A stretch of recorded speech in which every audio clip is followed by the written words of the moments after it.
ॐ भद्रं कर्णेभिः शृणुयाम देवाः भद्रं पश्येम अक्षभिर्यजत्राः स्थिरैरङ्गैस्तुष्टुवांसस्तनूभिः व्यशेम देवहितं यदायुः स्वस्ति नः इन्द्रो वृद्धश्रवाः स्वस्ति नः पूषा विश्ववेदाः स्वस्ति नः तार्क्ष्यो अरिष्टनेमिः स्वस्ति नो बृहस्पतिर्ददातु ॐ शान्ति शान्ति शान्तिः.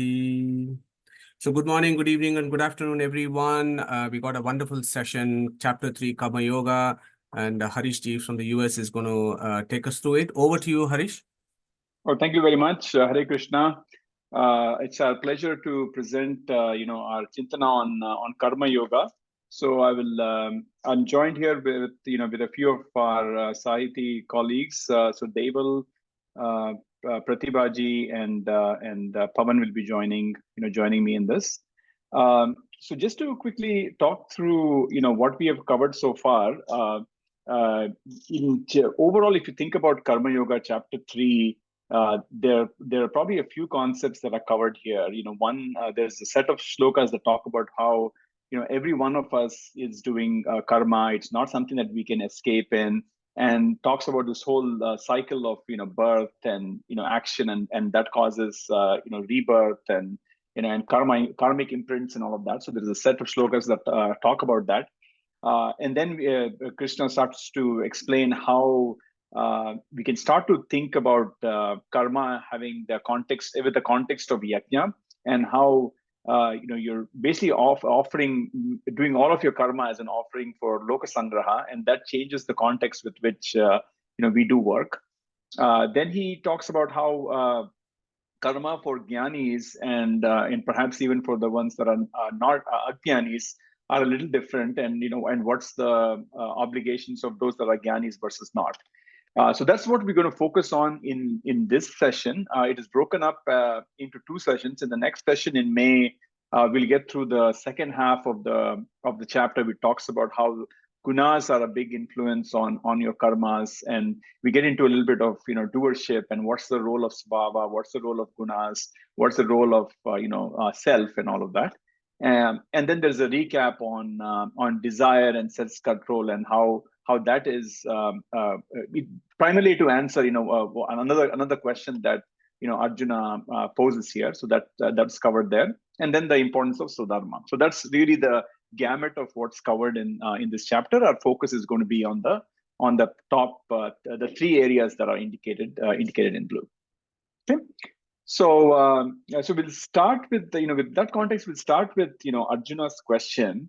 So his question is basically, if you think about Buddhi Yoga and Karma Yoga, is one it sounds to Arjuna that Buddhi Yoga was told to be a little bit superior to Karma Yoga. If that's the case, why am I being asked to fight in this gory battle? So that's really the question, and I think there's a little bit of discussion to be had on why this confusion or this contradiction arises in Arjuna's mind, and for that, I've actually pulled two shlokas from the previous chapter. The first one on the left hand side is the Hato va prapsisi swargaha. So this is where he says that if you get killed, then you will attain swarga. If you get killed in battle, and if you are victorious, then you obviously get to enjoy the kingdom and all of that. So there was a bit of an enticement related to getting fruits that Krishna presented to Arjuna, at least in his mind. And then on the right hand side, when you look at the 49th sloka, he says, Durena Hevran Karma Buddhi Yoga Dhananjaya. So this is where he's saying that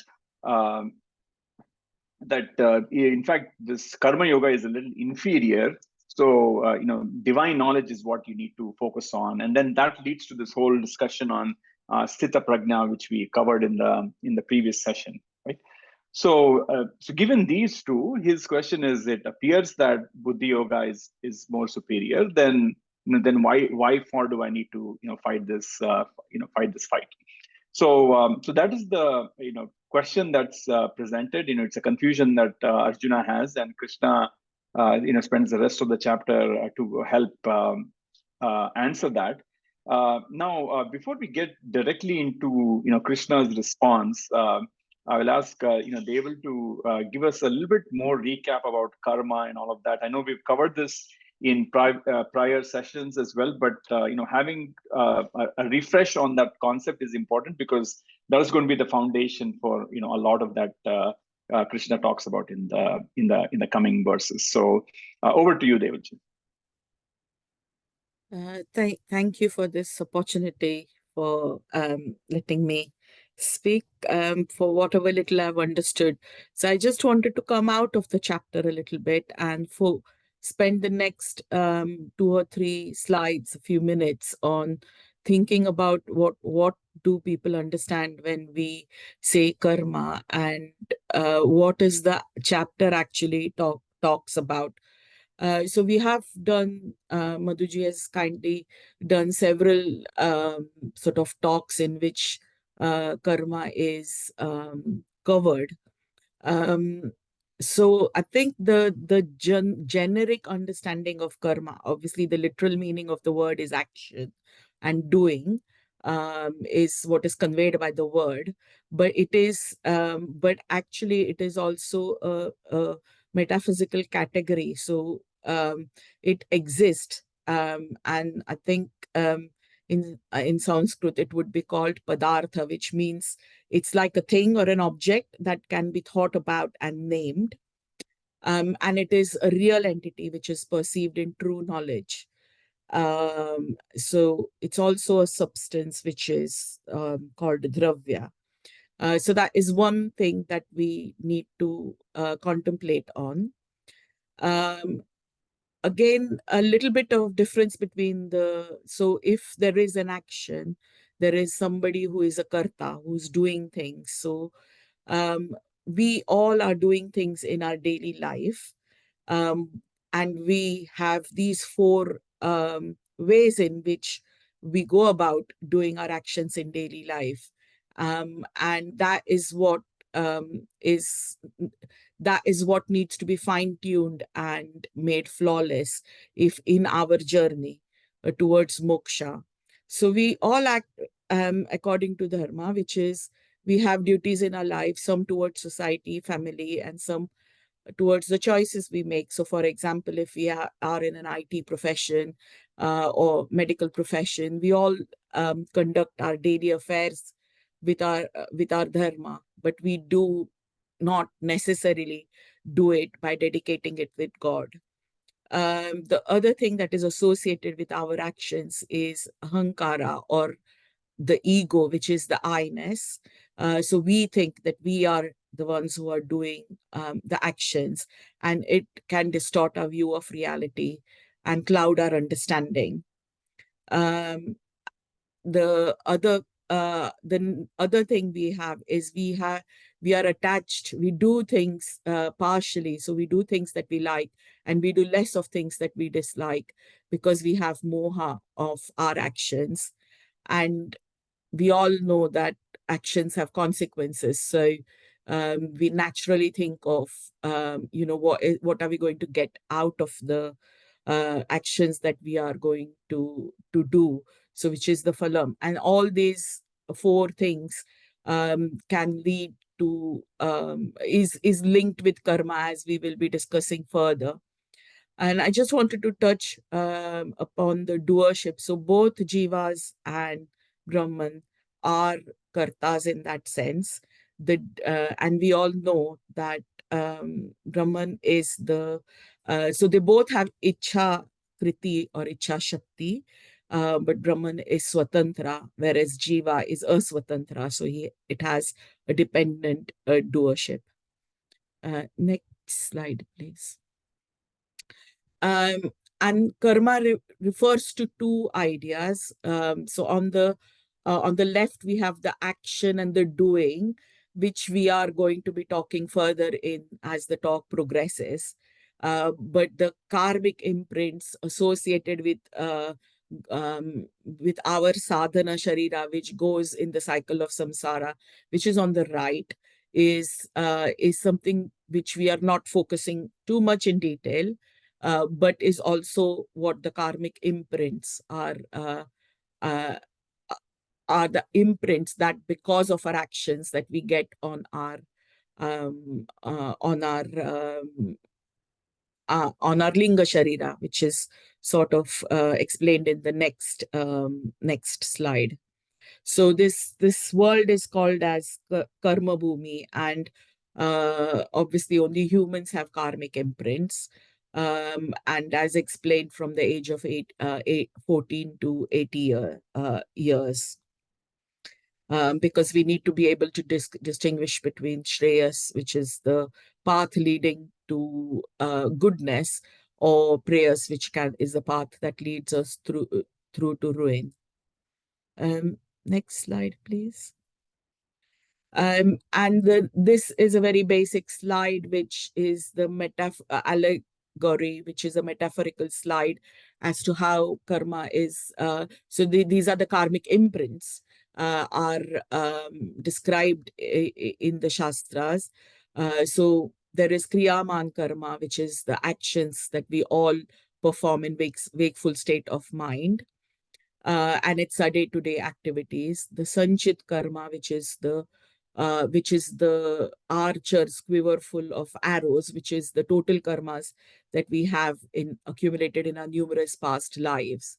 And Prarabdha karma is the handful of the arrows or the karmas that we have to experience in this particular lifetime, which is also loosely called destiny and fate. And the Supreme takes note of the thoughts in our mind along with the karma indriyas, which is the speech and the other 4 karma indriyas. We do not get any results of the actions performed in our dreams or our physical actions. Next slide, please. Karma is also described in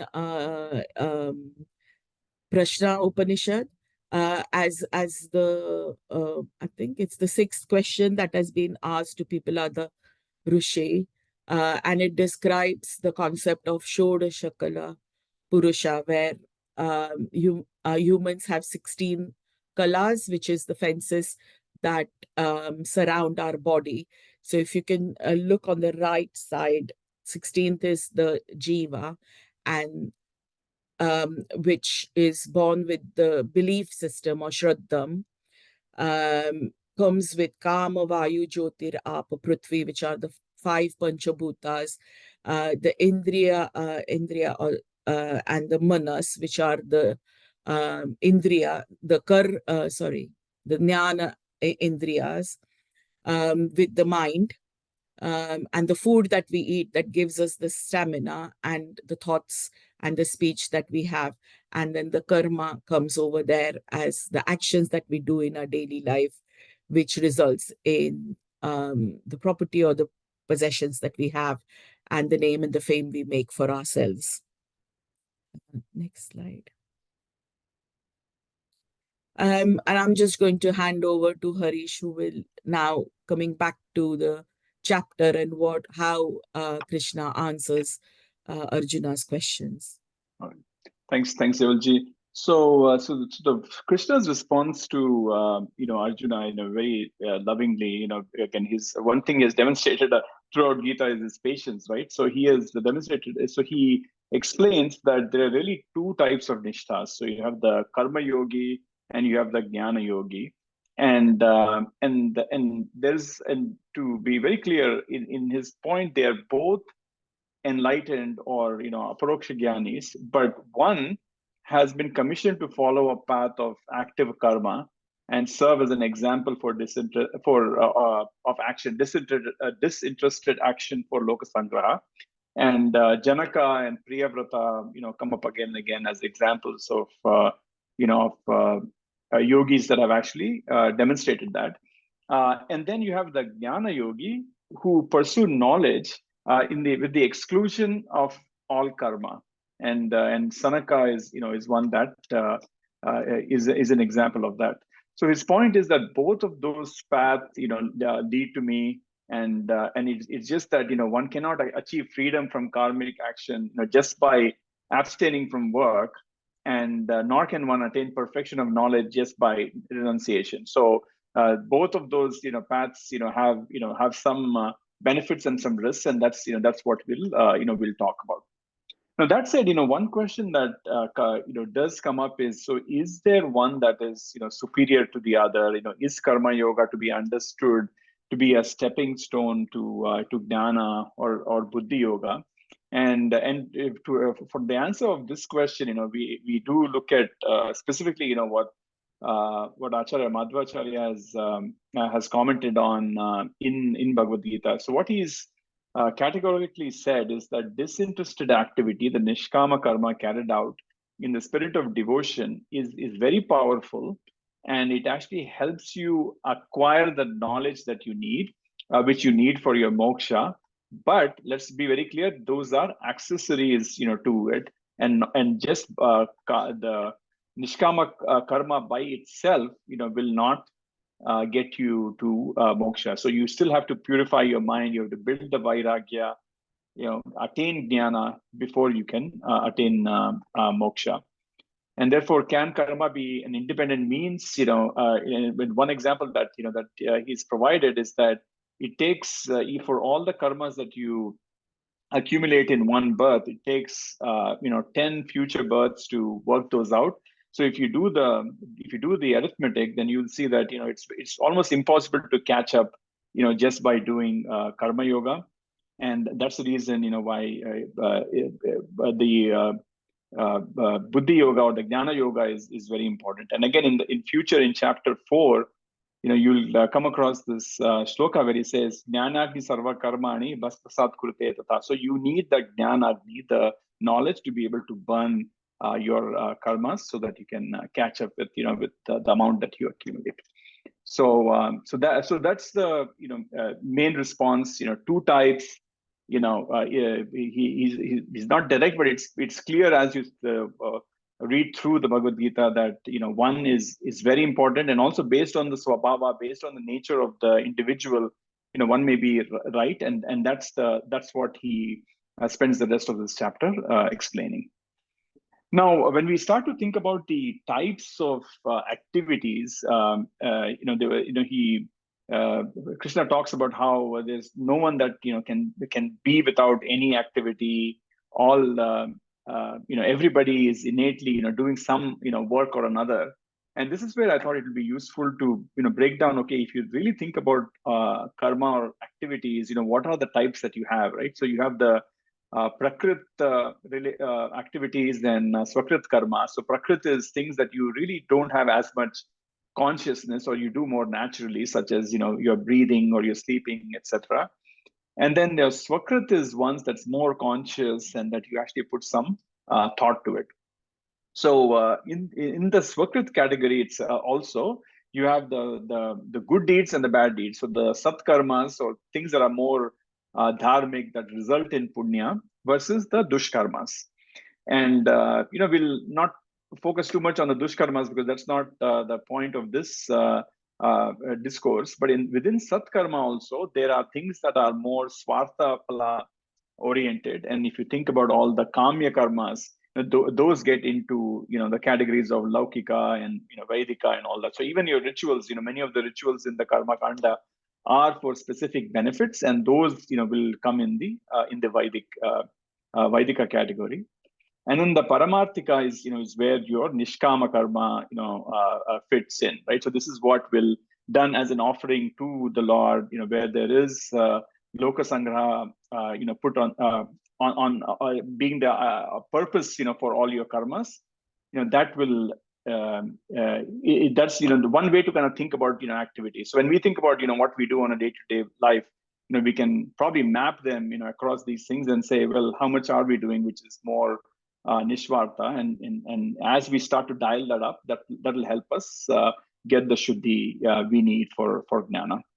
So this talks about the fact that nahi kaschit kshanam api. So any moment you're probably doing some of these activities, and then later on in a couple of verses he also talks about how you should perform your prescribed duties, because in any case doing any of this is better than not doing any action. So he's definitely against inaction, and focus on good action. Particularly, try to stay in the green boxes, and even within the green boxes, the more it is about paramarthika type of activities, that's probably heading in the right direction.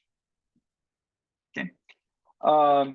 And then he after that, Krishna also talks about how just forcing restraint of external organs, right? Your karmendriyas, while you're still, your mind is dwelling on other things, is also not going to lead to anything, because again, thought is also karma. So in some ways you're gathering your pot of water, but then you have holes in your pot. So that's the analogy to think about it, and he refers to those as hypocrites or mityacharas. But those on the right hand side, those karma yogis that have the control over their knowledge senses, through their mind, and who work on who do their work without any attachments, they are superior, and those are your real karma yogis. Again, I have the picture of Hanuman, because he comes to mind as someone who is for sure has the bhakti, is the karma yogi. But again, he's clearly an evolved being here. So with that, this is when he starts to transition more into how we start to think about karma as yajna, and I'll invite Pavan to get us through some of these concepts. Over to you, Pavanji. Thank you, Harishi. Good morning, good afternoon, good evening, everybody. So far, we've heard from Devalji, has given us a very good recap on the fundamentals of karma, the jiva as a doer, types of kartatva, and the dependence of the doer. And what I liked is what Harishji talking about the different types of actions or activities, right? So the whole concept of nahi kaschik kshanam api jatu, meaning no one can remain without action, right? Even for a moment. All beings are compelled to act, based on the qualities that they're born with, the type of gunas they are born with. So even the act of eating food is considered yajna. Breathing is an act of yajna. But the key is that whatever you do, you act without the expectation or the attachment to the results, right? So when you do, that's where it results in the bondage. And whatever activity or the action that you do, and it has to be towards the aradhana of the Supreme. And that's the main crux of what the yajna is. So if you break down the root word of what is yajna, right? It comes from the root yaja, so meaning to worship. And there are three aspects of yajna, right? There are deva puja, sangati karana, right? Bringing everyone together, perhaps like this satsang, like everybody in this satsang, this is a yajna in itself, right? We are all here and trying to understand, trying to elevate our understanding of the Supreme. There is also the concept of bringing the mind, body, and the breath all in harmony, right? To get yourself to be that karma yogi, like what Harishji has talked about in the previous slide about Hanumanji. So it's bringing all of these aspects, and dana is the other aspect, which is also one of the yajna. So the root of yaja, the meaning to worship in different forms, like deva puja or dana or sangati karana, and then the word gna, the meaning knowledge, right?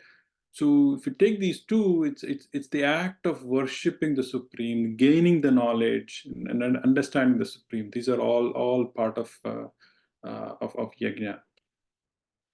And I think it's important to understand, right? This naham karta, hari karta, tat puja karma chakilam, right?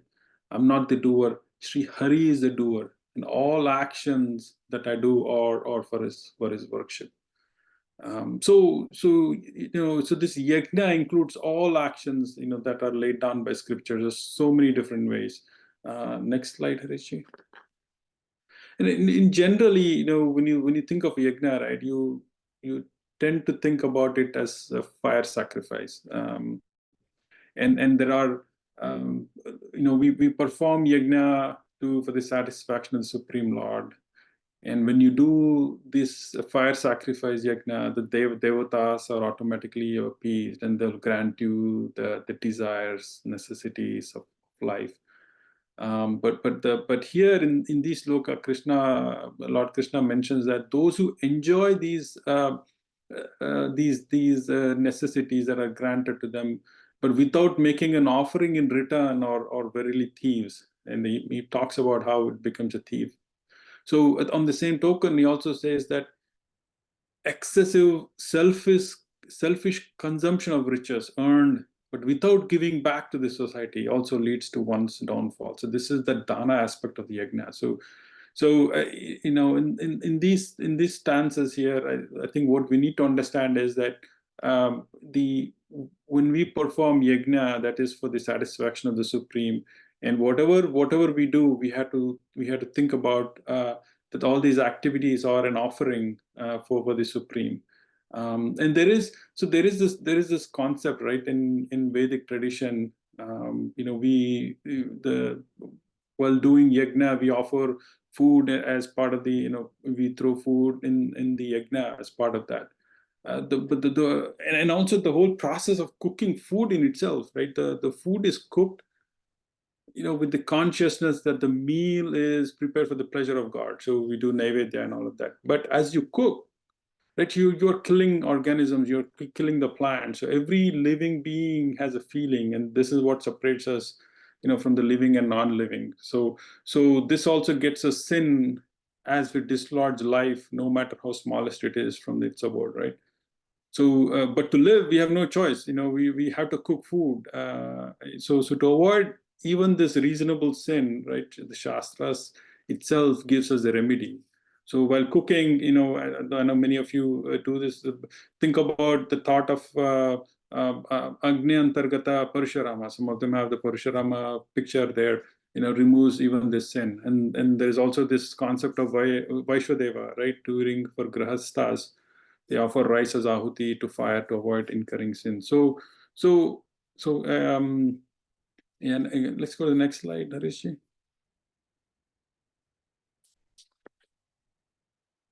So I think, in almost any Vedic scripture that you take, right, this yajna, the concept, the meaning of yajna comes in so many different ways. It comes across, yajna to understand the Supreme. Yajna, the creation itself, cosmic creation itself is a yajna. The act of surrender to God is yajna. Yajna is also sacrifice. Yajna is also prayer. So some of the some of the mentions, we picked a few instances where yajna comes into the concept, in the Purusha Sukta, right? Yajnena yajnamaya janti deva tani dharmani pratamanya sant ehanakam mahimana sachante yatra purve sadhya santi deva, right? So here Brahma Chaturmukha did yajna to the Yajna Purusha. So in Tani Dharmani Pratamanyas, so the worship and surrender to the Supreme Purusha is the very first and the most important ordinance of dharma, for all jivas.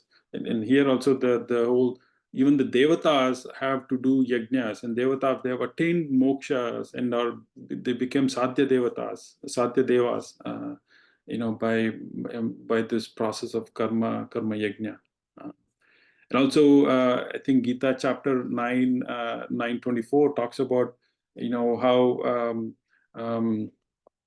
I'm the enjoyer and the only Lord of all sacrifices. For those who fail to realize my divine nature must be reborn. Vishnu Sahasranama also talks about it, right? Iknegjo mehe sekta kruta satram satangati sarvadakshi vimurtatma sarvagno gnanamuttamam.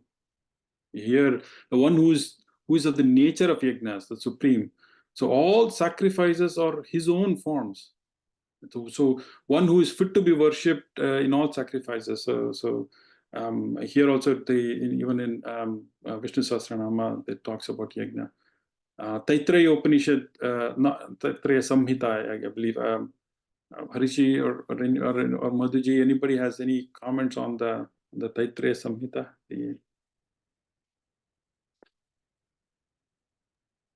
Pavanji, that's fine. Yajno vai Vishnu. Yajna and Vishnu are the same. That's Taittiriya Aranyaka that talks about it. Yeah. Yeah, exactly. So and next slide, Harishi.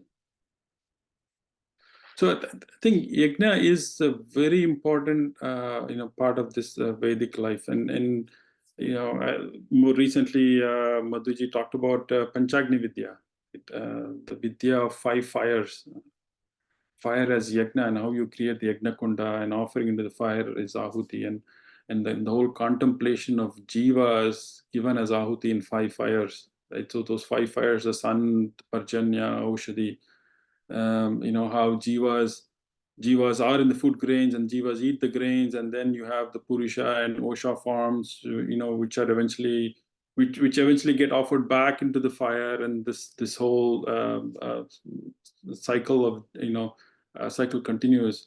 The journey of soul continues. So here, Lord Krishna talks about this karma chakra, which is very kind of similar to the concepts of Panchagni Vidya we recently talked about. How in here, if you think about it, first, where does the food come from, right? It's well, to begin with, all intellectual beings they're dependent on food, so we need food, the bhutani, right? And then where does this food come from? It comes from rice or paddy or the seeds, right? So for the rice, for the food to come from, you need rain, parjanya, right? For the seeds to grow, which eventually become paddy and then rice. But for that to happen, where do you get the rain? You need the power of the sun and the moon. Devata Samuha will make the rain to fall on the seeds. And eating that food, the human will be able to survive, gain knowledge and gnana, and be able to understand the Vedas and impart gnana to one another, right? And from understanding the Vedas comes the understanding of Vishnu. Vishnu gnana comes from the Vedas. So that's where we understand Vishnu Swatantra, Sarvakarta, Sarvakarma, and understanding the Vishnu. So all karmas are that we do are all for the satisfaction of Vishnu. So everything that you do, when you do remember God, that whatever karma you're doing, God Himself is making you do the karma, and that's the whole fundamental of the basic understanding of this cyclical order of universe and the importance of yajna in this. So with that, I'll pass it on to Pratibhaji.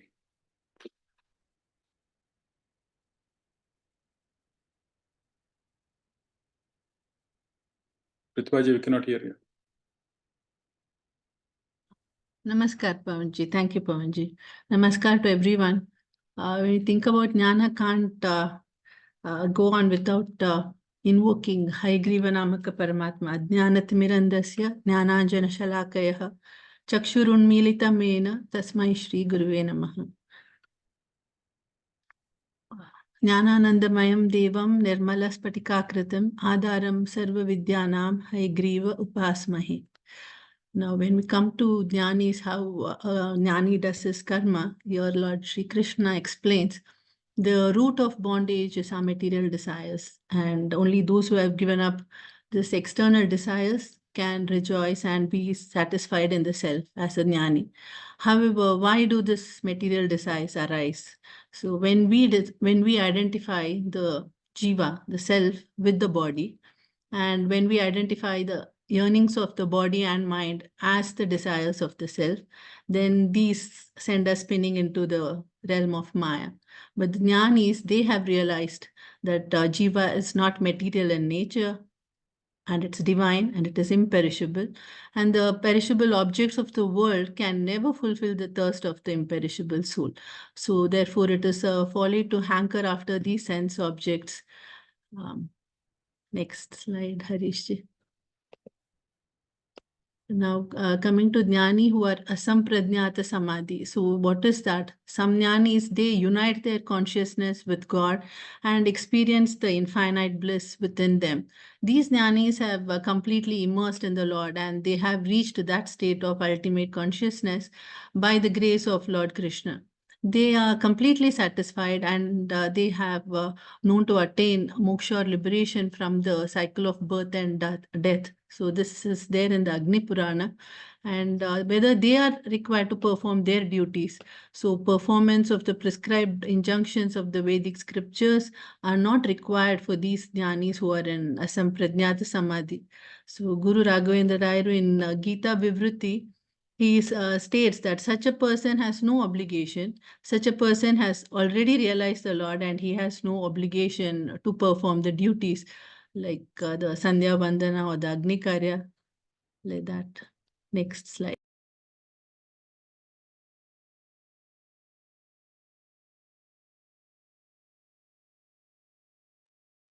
Oh, we lost your audio again, Prithviraj. You're on mute. Okay, sorry. Here, Arjuna is asked to perform his duties and to fight the righteous war, following the steps of King Janaka and Priyamvrata. So wise emperors like Janaka, they have already realized the spiritual knowledge and they are destined to reach the Lord's abode. If so, why should they perform the karma? So the reason explained is that they work for Loka Sangraha, to inspire ignorant people to work selflessly for Hari Priti, and also they experience, by doing so, they experience deeper level of bliss even in moksha. So these verse describes how a wise one should act as a role model to the ignorant ones in performing the duties. So many a times, just by preaching alone, the need for performing the prescribed duties without expectation, it will not be able to convince the ignorant ones who are focused on activities for material gains. So wise ones should instead demonstrate the proper way for performing the duties through action, like for the Hari Priti Karyas. Now, not by just mere words, they should act it. So through their action, they should motivate and encourage the ignorant to perform the right deeds. So that's when the jnanis also have to perform the karmas. Next slide, Harish. Now, caution with renouncing. Now, here Tulsidas ji, he puts it together as one who renounces worldly duties without the concurrent internal enlightenment with divine knowledge treads the quick path to hell.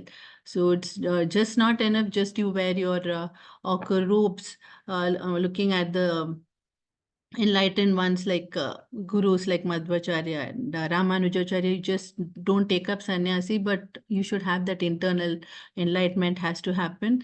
So he sets hence to present an example to the society. Sri Krishna suggests that Arjuna should perform practice karma yoga, and he now gives his own example to illustrate the above point. So next slide.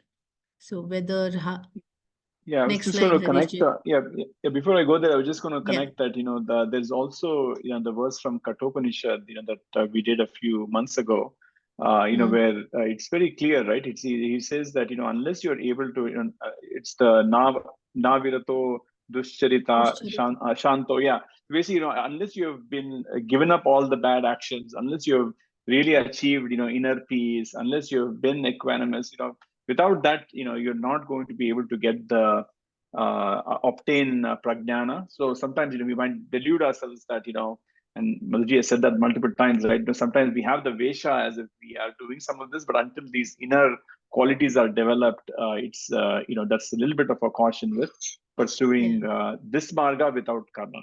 Yeah. Yeah, thanks, Harishji. Okay. Now, the Lord gives his own example to show that why karma is essential. Even the Lord has performed the actions. He activates everyone's activities, and he is not impacted by the activities of others, like a catalytic agent that causes changes in other object, but it itself does not undergo changes. So if the Lord stops performing activities, then there is a danger that everyone in the society, devoid of example, may also stop performing their prescribed activities, interrupting the cycle of universe. So he explains to Arjuna that if he does not fulfill his occupational duties, it would cause pandemonium in the society, and for the benefit of the human race, he coaxes Arjuna not to neglect And in fact, he's given a lot of examples. Even when Narada, when he visits Lord Krishna, he'll find Krishna doing a lot of activities in the 16,000 houses you have. Like while he's meditating and he's doing the Agni Karya and all. So he says that I do this so that others follow for the benefit of the human race. He also performs the action. Next slide, Harishji. Now, what is the purpose of Jnani's action? So as ignorant, just as the ignorant, ill-informed, that is, engage in action with the desire for its fruits, the enlightened one should also engage in action. And what is the purpose is, he acts as a motive to uplift the world without aspiring for the fruits thereon. So that is the difference between a Jnani. He don't expect anything from the karma. It is mainly for the Loka Sangraha. The word Loka Sangraha is emphasized in twice in 3.20 and 2.5, where there is an emphasis that it is for the Loka Sangraha, for the welfare and wishing the welfare of the world. A Jnani performs the action without expecting anything from the karma. Next slide. Now, is there any benefit in ritualistic karma for the ignorant? So they are not jnanis. So how do they perform? The expression saktaha advidvamsaha has been used for people who are in bodily consciousness and they are attached to worldly pleasures, but they have full faith in the Vedic rituals sanctioned by the scriptures or by the parents or the ancestors. They have been following it. So then Srimad Bhagavatam states one should continue to perform the karma as long as one has not developed renunciation from these sense objects, and until they get attachment to the Lord, they should keep performing the karma. So Shri Krishna urges Arjuna that just as ignorant people faithfully perform their ritualistic duties, so also the jnani should perform their work dutifully, not for material reward, but for setting an ideal for the rest of the society, for the Loka Sangraha. And whether this jnanis should advise the ignorant ones. So Krishna advises that the learned ones need not waste time teaching the ignorant ones that are in constant pursuit of sense pleasures. So the souls have an innate nature, and those who are naturally inclined to be ignorant can never be transformed. So it's the swabhava of the jiva. Lord Krishna, by stating na buddhi bedam janayet, meaning the ignorant should not be asked to abandon the duties by giving superior instructions as they are not qualified to understand. So the spiritually wise should inspire the ignorant to perform their duties with attentiveness and with care. If the minds of the ignorant become disturbed and unsettled, then they may lose faith in working altogether, and with action stopped and knowledge not rising, the ignorant will lose out from both sides, neither the karma nor the jnana. So that was really nice, because as soon I have seen actually, when you start learning and understanding, the first thing you want to do is to tell to everyone and to make sure they do it rather than we doing it. So that was a beautiful lesson for me. Like you need to perform first, do it by your action rather than making everyone around to do. That was a beautiful reminder for me, a revelation I could tell. Thank you so much. I think I'll pass it on to Harish ji. Namaskar. Thanks, Pratibha ji. And I think, the scale at the bottom, also describes that, for going back to the ones that are tied to selfish goals, it's better for them to at least pursue that than not do anything at all. So that's where, it's probably, lesser of the two evils, not that they're evils, but it's just that may be a better thing to do. So where does that lead us all, right? So I think we talked about the karma yoga, and I think in the future in chapter 4 we'll talk a bit more about jnana yoga, dhyana yoga, and again it goes back to what Acharya said earlier, that karma yoga is paving the way in a way for jnana to, going by this road analogy, it's paving the way for jnana and dhyana and the other things to merge in, so that we are able to develop, bhakti. And some of these other ones are a bit more loftier, in their ideals. So karma is, particularly when you start to have it with the right context, is relatively easier to mobilize, right? At least you can start doing something. So even if it is working in your garden, or if it is doing your puja, something that is doing for the benefit can actually get the ball rolling. And then as you get the ball rolling, then then the other elements of dhyana, vairagya, jnana will start to merge into the consciousness. So that's the way to summarize, I guess, this half of of chapter 3.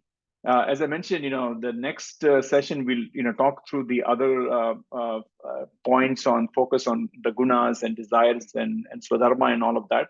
The one thing that we also wanted to do, particularly since we have a few minutes left, is as we were thinking about the work and activities and all of that, are there other places within Bhagavad Gita where they talk about okay, what is good action, what are the things that we can do?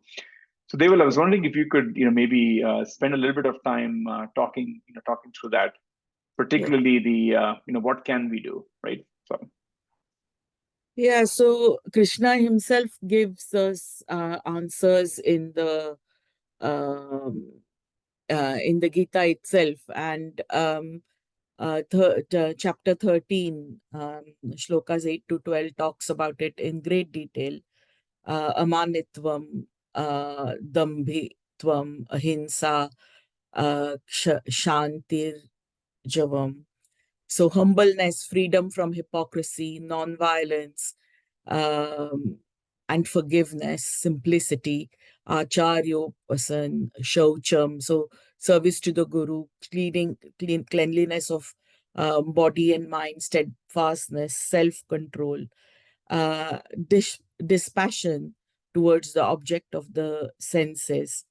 And then it goes on to talk about sort of losing that sense of ahamkara, so absence of egotism, keeping in mind why we are here, the evils of birth, disease, old age, and death, non-attachment, absence of clinging to spouse, family, etc., even-mindedness,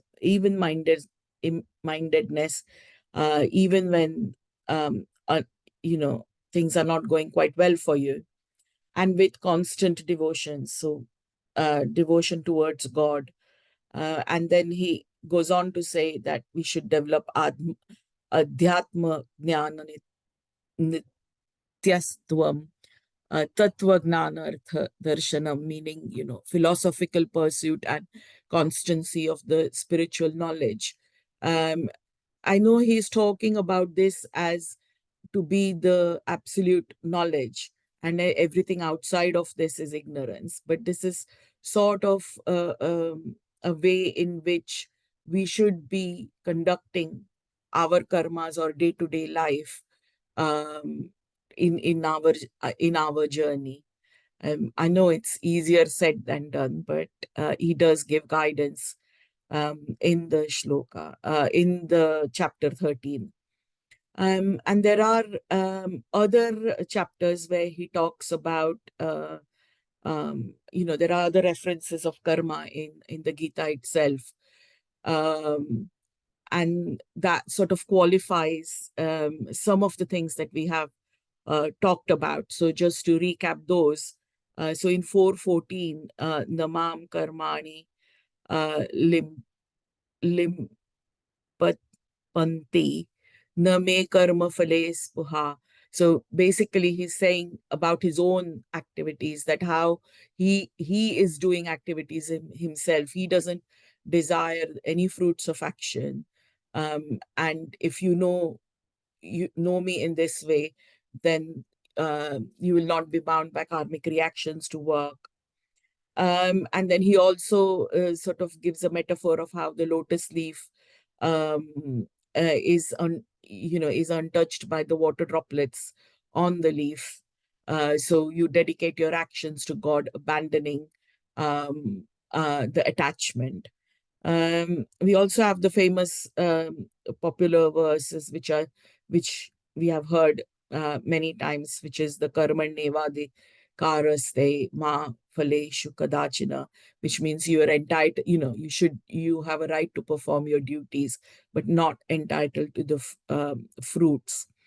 And then he gives us some positive hope by saying that as in 437, he says that as the fire of knowledge burns ashes from all reactions. As the fire burns to ashes, so knowledge of the fire will burn all the reactions of your karma. He in 15.5, he also talks about a little bit about how you can do that. Previous slide we heard about what you can do. And I think the key words over there is nirmana moha jita sanga dosha, which is the nirman, without any vanity, nirmoha, which is without any moha or delusion that you are the ones who is doing this activity, is the way you should be conducting your action. So there are plenty of references in the Gita itself about, apart from the chapter 3, that there is references to how we should be doing our actions. Thank you. Back to you. Well, thanks, Devalji. So I think with that, we'll maybe pause here and ask Madhuji if you have anything else that you wanted to add, given the scope of what we covered, and any questions that other participants may have. So yeah, Harish, wonderful, amazing presentation from the whole team. So thank you very much. It was, time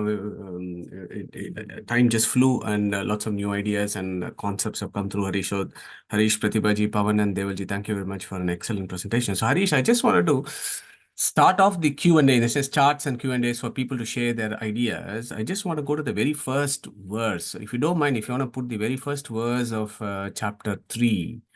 And then we just pick up some ideas from that.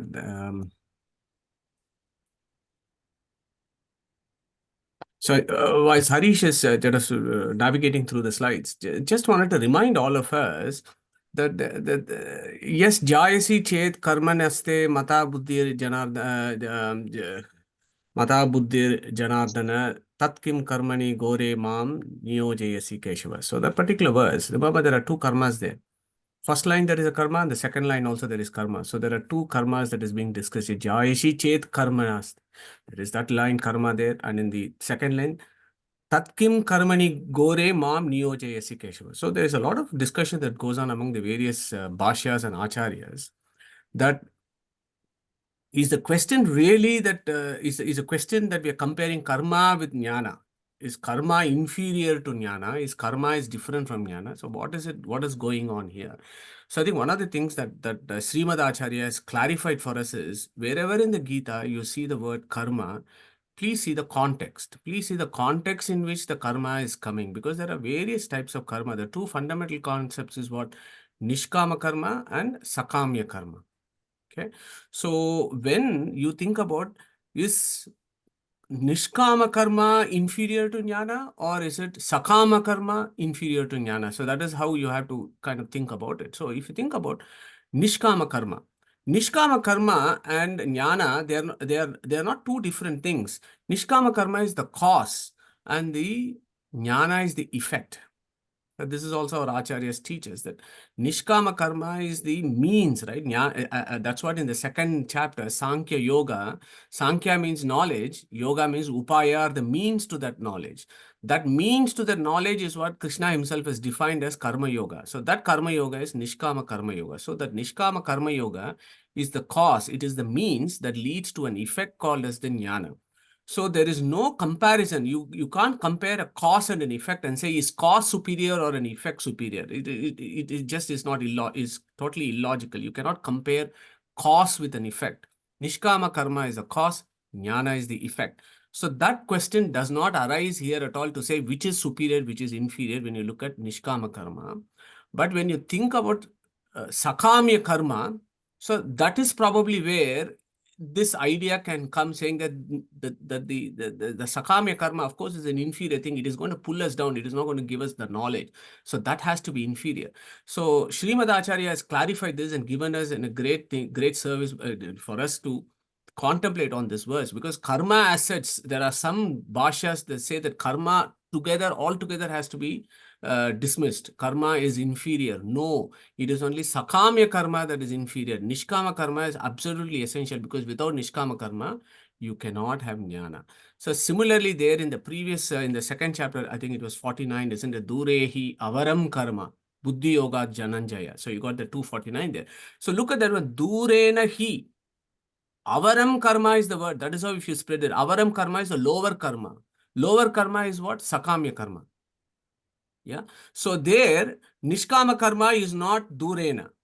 It's only the avaram karma or the inferior karma, which is the sakamya karma, that is inferior. Whereas nishkama karma is a cause to buddhi yoga. So you just need to think about this, about karma. That is what I was wanting to kind of introduce that concept. And of course, folks like Janaka and all that you very beautifully mentioned, there is the Vaikalpita karma aspect where you can take two choices. You know, if you are in a very difficult situation, you do it with an effect, or you do it without an effect and all that. So with expecting fruits or without any expecting fruits, you do the actions. So go and check out that Vaikalpita concept, Vaikalpita karma concept, that Janaka and Arjuna is also expected to do that in this situation, and he needs to fight this nasty war and kill a lot of people where lots of emotions are required, but still he has to practice that nishkama karma in that context. So I would submit there and finish my kind of contribution here, just to remind people that please see the context in which the karma comes in Gita, and be sure that whether Krishna is talking about sakama karma or nishkama karma. So nishkama karma is karma yoga. So we just need to be very clear there. It is the nishkama karma that is called karma yoga. Yeah, not all karmas are karma yogas, only nishkama karma. Thank you, Harish.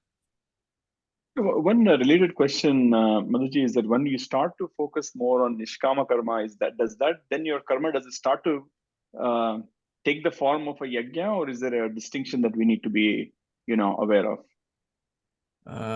Sorry, I didn't quite catch it. Are you saying, I mean, the way I understood is nishkama karma a yajna? Absolutely, yes. Yeah. Okay. Yeah, it's a yajna. Okay, thanks, Madhuji. Anybody else? Any contributions, any questions, any thoughts? Madhuji, I had a question. So in this, a preparation of this, I sort of revised a little bit of the journey of souls karma yoga talk that you had done, and I got a bit confused, and I don't know if it is relevant to what we chapter 3 as such, but in that and it is probably going to be covered in the next part 2 of this, is like, where do those thoughts come from? And one of the things you talk about is that your deep memories from your past birth are also called samskaras, which can drive you to particular actions. Is that samskara different than the 16 samskaras we do in our life? And I got a bit confused at that point. I know it's not directly relevant here, but Yeah, sure. Great question, Devaji. No, they're different. Samskaras are the 16 things, Diksha. So next week we'll touch upon this. As we said, Tasmad, Richaha Samani, Yajumshi, Dikshaha. So Dikshas are the samsa. In Mundaka Upanishad, it comes next week. So we'll touch upon this Dikshas, the various eligibilities, the various things that we do, the various samskars or the stages of life that we do, that gives us the framework in which we can practice our Sanatana Dharma. So the purpose of samskara is just to give you the framework, right? A framework in which you can do your, sadhanas. Yeah, so that is different. Whereas this samskara that I'm talking about is the imprints of your whatever experiences that you've had that goes into your koshas, your manonmaya. You have the 5 koshas, right? And it goes into the Vijnanamaya kosha. The Vijnanamaya kosha is where the deep memory is, not only of this birth, but also of previous births, where that Vijnanamaya kosha has got the deep memories. So the deep memories come to the consciousness. So that is one view of, how the origin of thought can be. But I know, Devalji, that we have discussed this before, that perhaps maybe from a psychological science perspective, that thoughts are random events. I think that's the prevailing view, isn't it, about thoughts as a random event, and they're not actually motivated or initiated by a sentient being such as the jiva that is deep inside. I think that the The jury is jury still is out sitting there, on is that it? one. Yeah, it's not been resolved yet. Yeah. Okay. Fine. So if that's not resolved, that's reassuring, because the view from at least the Sanatana Dharma is Jiva is a doer. Jiva is a doer. Jiva is the experiencer of knowledge. His internal indriya is called Sakshi Pratyaksha, Sakshi Indriya. The Sakshi perceives the knowledge, and now then says that I have experienced knowledge, and it is the same Jiva who actually intuits, and then at the same time conveys the signals to the external world, and also brings forth the thoughts dependently. He is not an independent doer, right? That should always be there. That the thoughts also ultimately have Paramatma who is controlling all these things that's happening. And a classic example of that is the dream state, right? In the dream state, what is happening? All our samskaras, or the imprints of previous memories, are coming into consciousness, not consciousness, coming to the mind, and we are experiencing this in the dream. And there is a whole lot of discussion that happens in Vedanta Sutra, saying that even the creator of dream is Paramatma. Sande Srishtirahari. Even that is Paramatma. You are not doing it. So some folks think Jiva creates the dreams. No, Jiva is only a witness to the dream, but the dream is actually created by Paramatma. And dreams is nothing but the recollections of previous experiences, which has come forth to the thought process. So we coming around, we always have to come back to the origin, and everything boils down to Paramatma everywhere. And that is how this whole philosophy emerges, right? Thanks, Devan.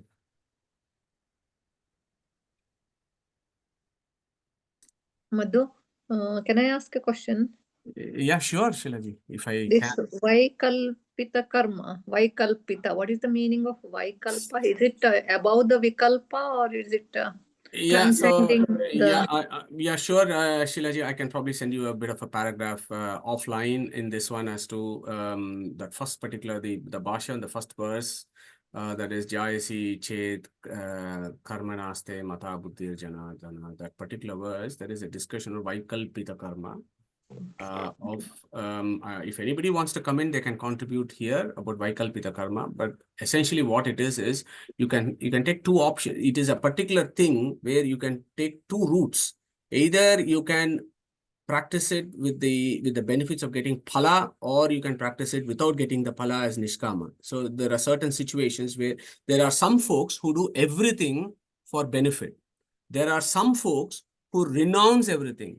But there are some situations where you can choose between one or the other. Yeah, so that is where you can make that choice. Anand. First of all, thank you very much for the wonderful presentation. It was so informative and full of knowledge. So in the same context, Madhuji, the Nishkama karma should lead to the knowledge. Whereas when Arjuna is fighting the war, and already Krishna has said in 237 that there is a fruit there.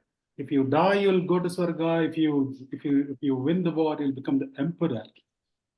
So Arjuna here is fighting. Although he's a gnani, he's fighting. So what knowledge will he gain? So one of the explanations for that is the Vaikalpika karma. Some people like Janaka and Arjuna, they have to resort to Kamya karma in order to establish dharma, thereby gaining the knowledge.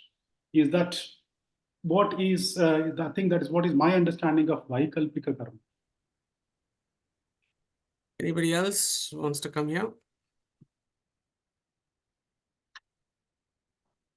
No worries. So very interesting discussions, Anandji. So my suggestion is, why don't we just do a little bit more research on this and come back to it before we start the next session on the third chapter, part 2, to pick up on this Vaikalpita Karma. This concept is very unique to Tattvavada, right? It's very unique to Tattvavada, not particularly discussed in other bhashyas. So probably maybe we need to pick this up a little bit more. So why don't we do that? I'm just conscious of time here, Anandji.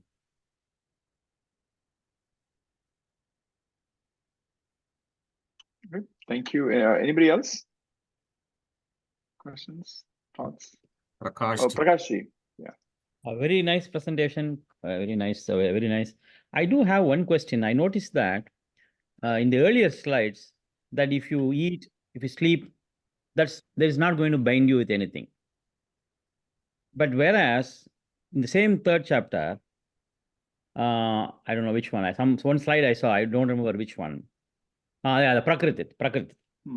Breathing, eating, sleeping, etc. But if you notice the 3:12 and 3:13, it says that in the yajna, if you don't give it, you offer your sacrifice, you're like a thief.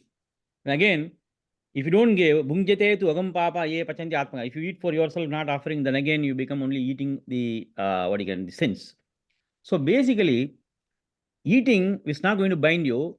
I mean, I don't understand what is the context here, because eating is going to bind you if with the proper attitude. If you do it, then it's not going to be. Then one more thing. The second thing is also breathing, sleeping also. Later down in the 5th chapter, it comes to says that Naiva kinchit koromiti yuktiya manyata tattvavit Pashyan Shunman Prushan Jignan Ashnan Sopanan. So all these things is coming. Indriyani Indriyarteshu Vartante Dharen. So basically, if Vishnu is the doer, I'm not doer, then you will not get the what you can say, the binding. So I was just wondering, what is the context? I mean, maybe there's something to it. You would have thought. I just wanted to see what your thoughts are on that. So Yeah, I think I was going to say that, for breathing and sleeping, I agree that it's more conscious. I was struggling with eating, because eating, you can say, has a little bit of consciousness involved. So I don't know if that is completely Prakrit, but Madhuji, I'll So I ask, I think the view there is whether it's autonomic or it's voluntary. So we got the autonomic nervous system, right, which is doing all sorts of stuff. So we are sweating. Sometimes autonomic nervous system makes your body sweat. That's an action of the body. Does that lead to karmic imprints? No. Similarly, breathing, we are doing spontaneously. It's an autonomic nervous system mediated activity. So the autonomic activities where you're not engaging your buddhi and using your discriminative power, that is, those actions, you don't use your discriminative power. It just happens automatically. Of course, Bhagavanta is making it happen. Otherwise, it's not going to happen. That's a different story. So I think, Prakash, the idea there around breathing was involuntary actions. Involuntary actions don't bring karmic imprints. It's only the voluntary actions bring karmic imprints. So we were just thinking about, the idea there, Harishji, was what are all the involuntary actions that we do? Yes, maybe eating is not an involuntary action. That's why, because eating was the what caught my eye.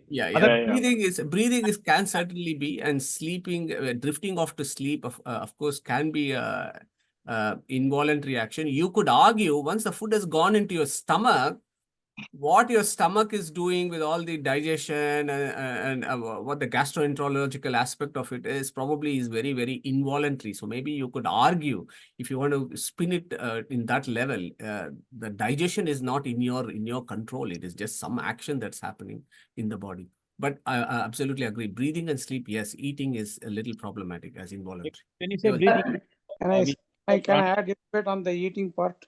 Yeah, go for it. I think as long as you eat to live, it's okay, because you have to kind of look after your body. You need the body to do the karma. So you just have, your intention is you are kind of eating to live. So then it is like a, like involuntary action, or it is for the body. But on the other hand, if you live to eat, right, so then that is wrong, right? So it is again on what uddesha that you have. Very nice. I just want to add one more thing to that. it's very important to understand the gunas also in this, right? Because this can be misunderstood quite a bit. Because if you are doing with sattvic and rajasic guna, then it's different. But this kind of say a person is and sleeps all the time, then it kind of glorifies that, right? That is not the intention of Krishna here.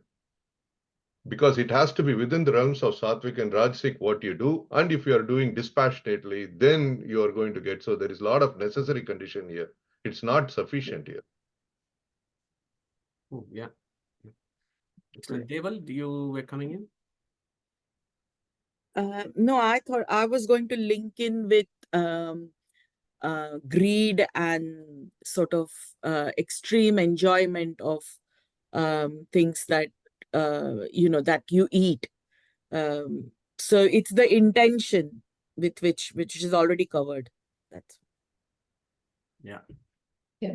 So yeah, sorry, just wanted to say something. Go for it, Neeta. Which is Yeah, no, I think it's these are essential ones, isn't it? Prakriti means so breathing, eating, sleeping, all essential part of a human body to grow. Yes, excess of anything is bad, but they can't. It's that's how we grow, we develop. It's essential. So that's why I think it's Prakriti and does not lead to karmic imprints. But what you eat, of course, is a choice, isn't it? Where you decide whether you're eating sattvic food or you're eating rubbish. So No, it's not what here eating is about the process of eating. It's a process of for what. Yeah. It's just like how GVG was mentioning. It's for what. It's for keeping our body healthy and so that we can do the sadhanas. Sorry, that's my view. Interesting idea, Neetaji. And to me, here what Pavan was mentioning came to my mind. Where when we eat, if we think eating is a yajna, aham vaishwanaro bhutva, oh Krishna is making it happen. Oh, in Mundaka Upanishad, eating is also a yajna. Oh, in what I'm eating, all these jivas are going into my body, and then they become, sperms. You can have those kind of philosophical view, and then you can think about, oh, am I doing the right thing? Have I done the Vaishwadeva? Have I, asked for prayaschitta? Have I actually worshipped all the Vishwe Devas before I eat? Have I worshipped Krishna? So if we do that, then probably, we will not have a karmic imprints from the discussion. But if we are not doing any of that, but if you're thinking about which is the next Michelin star restaurant that I'm going to go to have a food, then that potentially becomes a karmic imprint for us, I think. So maybe, Harish Ji, that eating needs to be qualified quite a lot, I think. I think so. And the other takeaway for me is when we think about karma, we think about eating a lot, given our discussion so far. So, yeah. No, you're right. I think So it should, one thing can I just mention, just came to me in eating and karma, there is this beautiful verse, mamsaha, right? Mamsa means meat. Why Krishna has said, please don't eat meat? Because he said mamsaha. So mamsa means what? Mam and saha is how you split it. Very easy. Mamsa we know is meat, right? In colloquial sense. But the etymology of that is mam and saha. Saha is that animal that you have killed. So you have killed that animal to eat it. So you will also become that animal because of your karmic imprint. So that saha itself then tells you about how you have to approach with regards to what you are eating also. Actually, when you said that, Madhuji, I'm tempted to say this from Tirukural in Tamil, and there is one Adhikarana called Pulal Unname, meaning not eating meat. Exactly what you said, he says, Pirar Unai Koidu Tan Unai Valapaman Yanganam Alarum. It's in Tamil. What it means is, if you take the flesh of another being and make it your own flesh, how will you have compassion? That's what he says in Tirukural. This is in Tamil. But when you said that Mamsa, Saha Mam, that is Mam, mine. That's why that Kural triggered to me. That's why I wanted to share. Very nice, Prakash. Beautiful. nice. Madhuji, one quick point. I think the speaker mentioned something very nice. What she was saying is, Yadyad acharati shreshtaha tattadevetaro janaha, and it was a revelation for her. And I think it's a revelation for all of us because Bhagwan Krishna, he didn't go around saying Yadyad vachayati shreshtaha tattadevetaro janaha. He said Yadyad acharati shreshtaha. So doing the action, in fact, is much, much more important than going out and dry preaching, right? So the practice of the experience is automatically taken over by the other people, that there is no need to intentionally go and nabuddhi bhedam jane dadnyanat karma sanginam. So if there are people who are doing a minimum activity, there is no need to confuse them more, but rather you practice it. And so I think the force on the practice and the force on having a little bit of affection for those who are a little less advanced, I think were two critical ingredients, I think. And so I want to thank the speaker for kind of like highlighting it all for us. Beautiful, Venkiji. Thank you. And then there's English saying is a lead by example. So Yeah, practice before you preach. Yeah. Yeah, practice before you preach, lead by example. They all come in this context. Yeah, it was incredibly hard, but that's what I suppose Krishna is. You probably we all have to strive to be leaders in our own. As per our swabhava, we become leaders, and by leaders implying that we lead by example and do our own. We actually demonstrate what Krishna is saying. That is difficult, but probably yes. The other one, Harish, sorry, we are running out of time, but I think it's important, the asampragnata sthiti, which frequently comes in our discussion. So I just wanted to qualify this. Why does this come in this chapter 3 about asampragnata samadhi is, Krishna is talking about everybody has to do action. But there is no situation where you cannot do anything. Everybody have to do all the vidhis that are described in the Vedas and so on and so forth. So then the question is there an exception to this rule? Is there an exception where there is a soul that doesn't require to do any of this? It is only as an exception that Krishna has, or Veda Vyasa has described asampragnata samadhi, which you could equate it to aparoksha jnana sthiti. So in that aparoksha jnana sthiti, where you are in the communion with the Paramatma, that is the only point where you don't have to do all these, actions that are prescribed in the Vedas, is the only situation asampragnata samadhi comes from. But of course, for some of us who in this audience who might achieve aparoksha jnana, that may be just a flashing of a lightning. That aparoksha jnana may be very, very temporary, where you are in that holy communion when you are still in samsara. Yeah.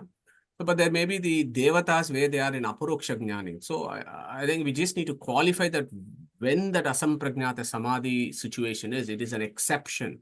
That is what that Arjuna was asking, right? Is there an exception to this rule? That is the only situation is asampragnata samadhi, something I wanted to share, and would welcome others who want to come in and share this. Neetaji, Sushruta. So, Madhu, just wanted to clarify this. So, when you're saying only during that period of time that they are in that samadhi, they are not doing actions. At other times, they are still doing actions because they have got their prarabdha karmas which they have to fulfill, right? So that is one prarabdha karma. The other one is loka sangraha. They still have to do stuff to, help the society and motivate the society. And so it is not that if you are an aparoksha jnani, you should not do any action. What you will be doing is nishkama karma. It will not lead to karmic imprints. You will still be doing karmas.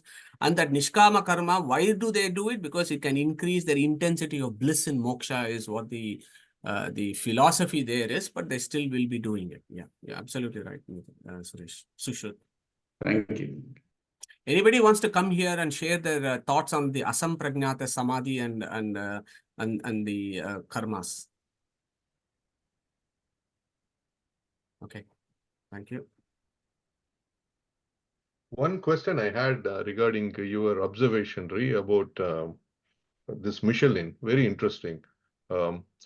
Is it wrong to I thought, no, you can go to Michelin, but you should not get attached to it. Finer things in life, why shouldn't one aspire for, but not get attached to it? It should be pretty much okay. Otherwise, everybody will be in the dirt. Yeah, sure. Okay, that's fine. But if it is gluttony and you want to just, if it transforms into gluttony and then you just want to satisfy your taste buds, and if you want to constantly want to do that in the taste buds, then Anandji, you get attached to it and you want to do more and more. Yeah, it is the attachment that's the problem, right? Yeah. And, but okay. If you want to go to a Michelin star with humanity, that's fine. No, just putting it lightly, right? I was curious what is wrong with it, right? I mean, so Anandji, you don't have to cancel your appointment. I know that. Deval. going to Michelin star after this. No, just to sorry, just a thought that came with the same discussion. It's not about going to Michelin star or not, but that is so the pleasure. My understanding it is I haven't heard anything which says something is wrong in the talk so far or something is right. I don't think Shastras are prescriptive in that way. But the fact that, so if I like my food, and the fact that taste is important to me is a indriya that will keep binding me to samsara, is how I'm understanding this. So I think the question, Anandji, you were asking is it right or wrong? I think that's an interesting phraseology, which I have not heard so far. So any comments from Madhuji? So I was going to say Anandji is wonderful. He's going to be thinking about Michelin star for the rest of the evening and for the rest of the week, I think. And Krishna has actually said you can do all sorts of indriya nigraha, but the taste thing is the impossible one. And that also discussion comes right later in our Gita chapter. So yes, so Devalji, if you say, oh, there are so many different types of taste that we can pursue. I'm told some 20,000 or 30,000 different types of taste that the human tongue can perceive, and there are, I don't know, millions of taste buds that are there in the tongue that can perceive different chemical structures, and that sends the nerve impulse, and then your olfactory lobes then will say, okay, I am perceiving this particular state. If you want to take a philosophical, how bahuchitra jagat bahuda karanat parashaktihi ananta gunaha paramaha. If you want to think about it that way, look how wonderful this world is, how wonderful this different taste is, and how wonderful the Paramatma should be there, then that is fine, Devalji. I think Anand, that is also in Michelin star, when you go and you say bahuchitra jagat, that's fine. For the grace of God, isn't it, that you can go there? Sorry, I was sort of focusing more on the words right and wrong. It was, is there like a prescriptive thing? Well, you could say, just for not being too serious about it, Vedas do give vidhi and nisheda, right? There are very clear things. What are the vidhis? What are the nishedas? And, yes, can you eat meat? Yeah, if you're a Kshatriya, go ahead and do it. In the Vedic times, Kshatriyas were expected and allowed to eat meat because they need the strength to go and fight. So Kshatriyas eating that is absolutely fine. Whereas if you're not a Kshatriya, you don't need it. All that you need, as Srinivasanji was mentioning, is the bare necessities of life. You just need the bare minimum to sustain your body. And that gives you the that sustenance of your body, then allow you to do your sadhanas. You don't need to do over and above. So that vidhi and niseda, in the sense, Devalji is there. And again, if anybody wants to interject here and rebut or add any other points, please do it. No, I guess it's also like previously mentioned, the intention of it. You can do anything that you want to, but the basic, it's what's your finale of what is the intention behind it. Going to Michelin is fine, but what is the intention behind it?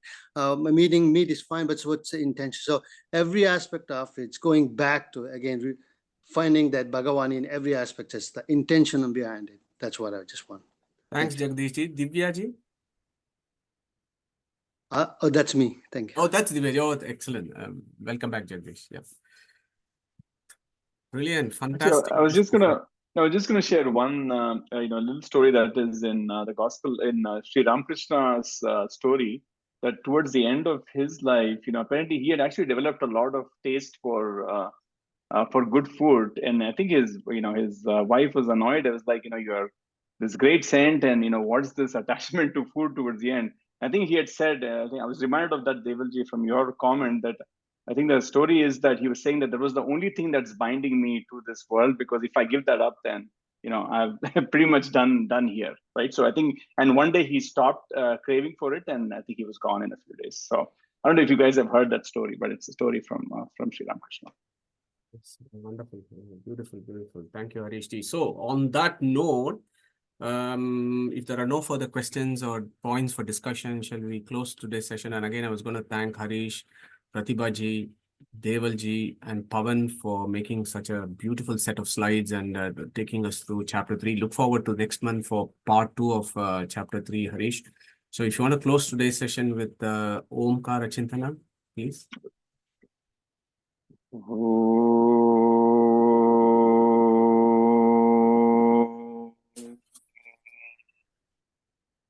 Okay. Hare Krishna, Krishna Arpanamastu. Hare Krishna. Take care, everyone. So a couple of announcements I would want to make, Harish. One is next week we carry on with the Mundaka Upanishad, where Diksha and everything else comes in. So we still haven't finished why Vedas are ultimate source of text for us. So we'll do the first half of that, and then we'll go into the later part of the verses where Diksha and everything else that comes in. Again, very, very interesting ideas. And then also want to remind folks, and thanks Sushruth for reminding me of that, is on the 11th of May. So this is not UK centric, but anybody is welcome. As I said, there is Heathrow Airport, there is Manchester, there is East Midlands, there are lots of airports around this particular venue. So on the 11th of May, we are having our Vedic retreat, annual day celebrations of Hindu Knowledge Academy, where we will try as many of us are possible to convene. I've sent out the PDF of how it looks like. So it's a 2.5 hours program. Arrival around 5 o'clock. Program starts around 5:30. We should be done by around 8 o'clock, followed by Prasad, and then networking, socializing, whatever you want to call it. But the 2.5 hours, we're going to have sessions on bhajan. So Hindu Knowledge Academy has got a bhajan group, and we meet every month. This has been going on for 6 months now, and it's really growing very well. So we'll have bhajans, then we'll have lectures, discourses, cultural events. We've also planned some cultural events as well around the dance and so on. So join us. How many? I hope we have a good attendance just to meet people. So this is a virtual forum, right? To see people in three-dimensional space sometimes is helpful. So try and join us for an evening of fun and frolic and spirituality. There's no admission fees. You just turn up and then have a good time. So that's the request. So if you do plan to come, please let us know. Send Sudarshan a message or put it in the Sahiti group itself. So I'm sure Sudarshan would want to have a head count for catering purposes and so on. So let us know. Okay. So on that note, Hare Krishna, and see you all next week. Hare Krishna. Shri Guru Namaha. Hare Hare Krishna. Krishna. Hare Krishna. Thank you. Thank you.